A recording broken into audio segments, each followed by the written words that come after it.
The SILS Lifetime Library is a pedagogy tool enabling students to experiment with the creation and management of a digital library.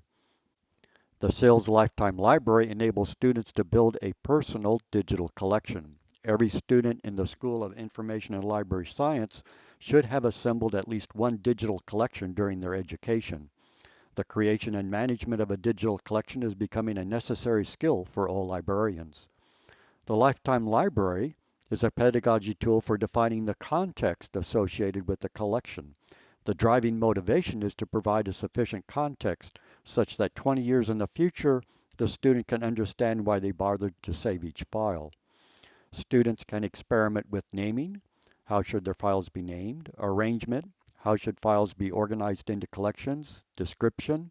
Should tags or metadata be used and which standard? Access controls. Can items be shared or published? Ingestion. Can loading of files be automated? Distribution. How many storage locations are needed to minimize risk? SAILS students have created a wide variety of collections, from image collections to book collections to class collections to recipe collections. The data management choices they have made are equally diverse. A major decision point has been how to support browsing.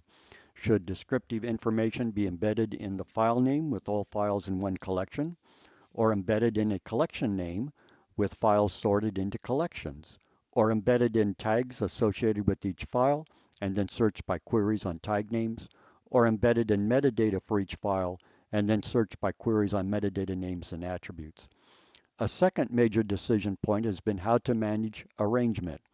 With the iRod's cloud browser, virtual collections can be displayed that comprise the list generated by a query. The query can be saved and re-executed, presenting a way to browse collection based on any set of attributes. If you use the cloud browser, you could keep all of the files in a single collection and register virtual collections for each desired view. However, you might want to organize files by format type, such as putting photographs in a single folder, or you might want to organize material by event. All photographs for a trip might be put in a single folder, or all material created for a class might be put in a folder.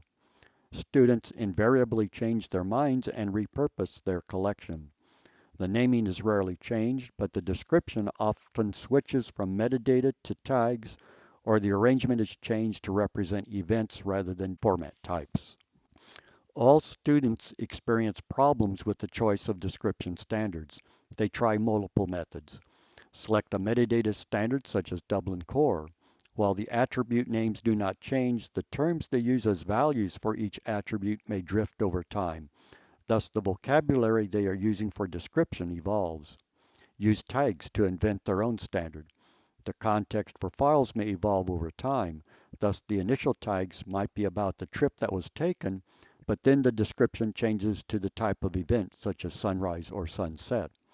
The original tags are insufficient to capture the new choice for description. Invent their own metadata standard. The challenges now include changes in the meaning of the attribute names as well as the meaning of the attribute values. The Hive Helping Interdisciplinary Vocabulary Engineering service provides a way to create reserved vocabularies that can help with description. However, if the purpose behind the description changes, new words will be needed. Hive will help with assuring consistent application of the new terms. Most students keep their personal collections private. Thus, changing access controls to support sharing and publication is of minimal interest. Each student loads between 1,000 and 10,000 files into their personal digital library.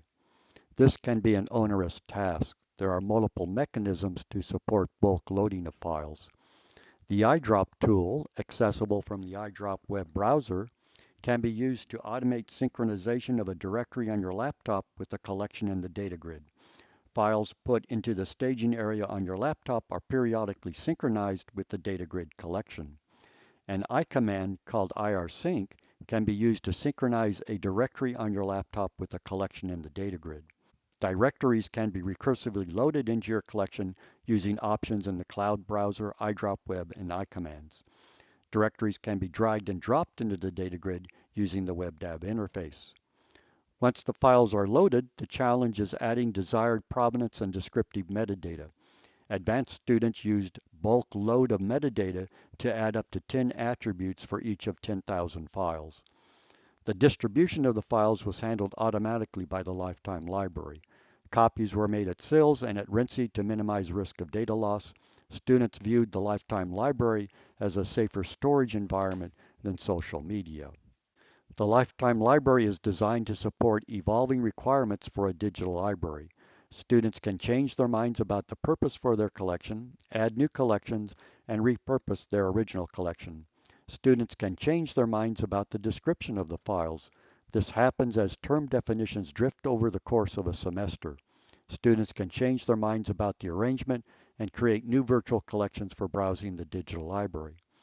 The collections generated by students had between 1,000 to 10,000 files, varied in size from 2 gigabytes to 150 gigabytes, assigned between 4 to 10 metadata attributes per file.